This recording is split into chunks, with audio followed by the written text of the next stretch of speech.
goal!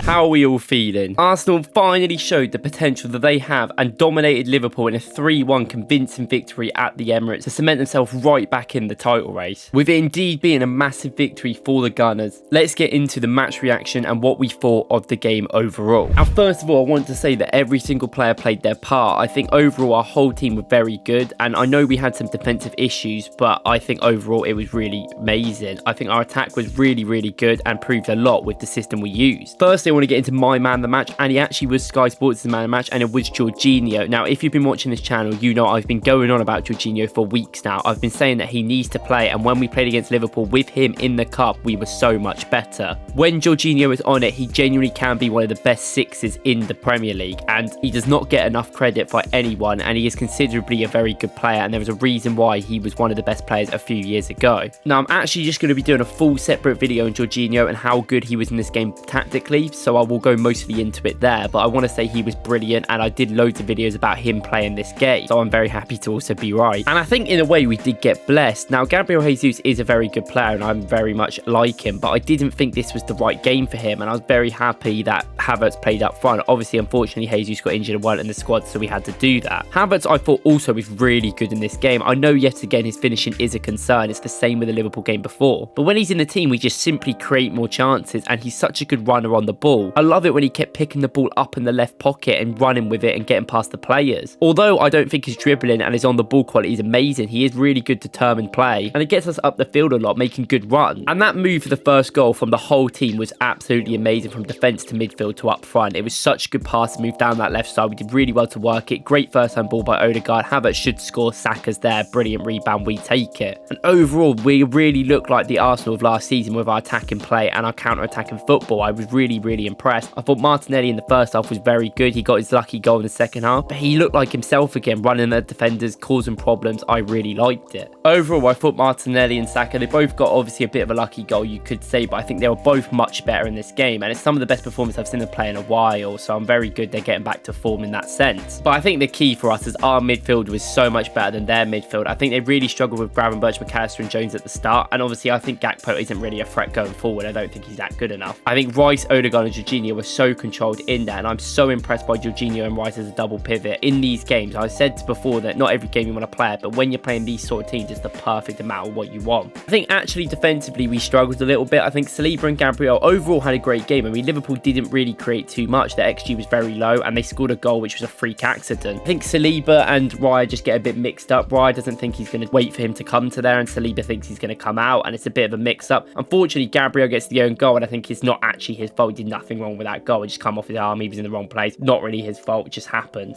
And obviously, it's very poor defensively, but you hope that we will sort that out in the future. But other than that, Liverpool only really had some long shots. Nothing that really threatened Raya too much, and I think Raya was pretty comfortable. I think his distribution was much better, and I think he's improving. I also want to have a massive shout out to Ben White. Now, a player that probably won't get much credit. He doesn't really get credit much in the team, but I thought this guy was excellent. He had 9 duels in the game, and he won 8 of them. That is brilliant, and 5 out of 6 ground duels were won. That's so impressive. And defensively, an absolute beast. Did so many defensive actions. I think he did 8, and he did so many interceptions and recoveries. I'm very impressed. It was one of his best performances in the last 3 or 4 months. And the last player I want to give real credit to is actually such a surprising candidate. I did say a video giving him time, is Jakub Kiwior coming off the bench. I thought when this guy came off the bench, you're worrying, you're thinking, oh no, Zinchenko's gone off, that's a real good passer in there. But I actually think that's one of Kiwior's best performances, probably in left back for the club. I thought he was really, really impressive. And considering he only played half the game, did 6 defensive actions, was very impressive, and won every duel that he had. Very impressive defensive work. Obviously, also want to give credit for that little run that he did in the second half near the end of the game. He had that little run into the box, brilliant run, header straight at Alisson. Unfortunately, obviously he's not very clinical, he's a centre back, but it was really cool movement for him. I really like that. That's a bit more encouragement, him going up there, making some of a nuisance of himself. I'm really appreciating that, and that added something different. I really thought he was very good, and in the end he obviously got an assist, which makes his stats look a lot better, which he did a good header to win, to be fair, but it weren't really his role. I thought Kiwior was really good coming off the bench. I'm very, very impressed with him for one. But obviously that third goal I thought was excellent. Trossard's a great player off the bench. He's really good at dribbling. I mean, his corner taking is really bad. Like, I don't think we should put him on corners. I think we've realised that. But he's really good at taking on the men. He did really well to beat Elliott, and his shot takes a slight deflection on Van Dijk, goes under Alisson's legs. Brilliant goal. I'll take that. I do think Van Dijk and Alisson specifically had poor games, but I think Liverpool defensively were an absolute mess in this game. Konate's red card was completely deserved. I've seen some people say it wasn't, but he had his arms up and it's already on a yellow, so he's blocking Havertz to go go through. So I don't really know what he's doing there. To me, it's a guaranteed second yellow card. And I think overall they struggled defensively. They actually played Trent a lot elevated higher, which I spoke about in my Connor Bradley videos, what they like doing with Connor Bradley. They put him in that right wing position. And while that did cause us problems sometimes when he did good crosses and stuff and had a lot of space out that side, defensively, without Szoboszlai covering in that right back slot, they really didn't know what they were doing it back there, and they really got lost a lot of the times. And I think even Van Dijk didn't have a clue. The other day I did a video saying Arsenal were back against Nottingham Forest, and we didn't create too much in that game, but I think we were pretty reserved and pretty good in the end. And I think in this game we were perfect. I think we created so much. We were very much good. We still take and miss a lot of our chances that we have, but that's going to happen. And I do think that Jorginho will pivot and Havertz up front against big teams works more than playing Jesus up front. I have said this. I think that is probably the better way to go, but obviously Jesus should play in other games. And if Havertz plays up front, I think people just look at it as like he has played bad, he hasn't scored, but that's not really what it is. I said this against Liverpool, I got criticised heavily. He's making them runs, he's getting people more in the game. I think Martinelli and Saka are 100 times better when Havertz plays up front than Jesus. And Jesus is good at linking up play, but it's not really the same. It's not been working the same, at least, especially for Martinelli. I think Saka is still a very high quality and evil player. Obviously, I was very nervous going into this game, but I've seen a lot of people say if you actually analyse the games that we've played against Liverpool this season, it's not really too much of a surprise. We've created over a 6 XG against them. They've created around a 2 in the 3 games we've played. Of course, they should have won against us at Anfield because they missed that one big chance, but other than that, they didn't really fret too much. And in the FA Cup game, which I spoke about, I said we played really well. It was one of our best performances, but we just couldn't finish. And a lot of people are upset about that because they just look at the scoreline. It's not about that. Consistency isn't about scorelines. Consistency is about performances. If your team get lucky for a lot of results over and over again, yeah, okay, you might be good in the table, but that's not going to last. Something like Man United today when they won 3-0, they didn't actually play that well. That's not going to last every game. They're going to be back to being a mess soon. So you can't always rely on that. You have to have good performances first, no matter what. And also, a quick word on anyone criticising our celebrations is stupid. Arsenal were coming 8th 2 seasons in a row a few years ago. We weren't even in the title contention or even in Champions League contention until last season. Winning against a top 6 side is still a massive achievement for our club, and obviously we are good. We know we're good at this point, but a massive win like this that could give us a lot of momentum going into the future, we have a right to celebrate, especially after the last month we've had. And Jamie Carragher just being upset is just the fact he's a Liverpool supporter.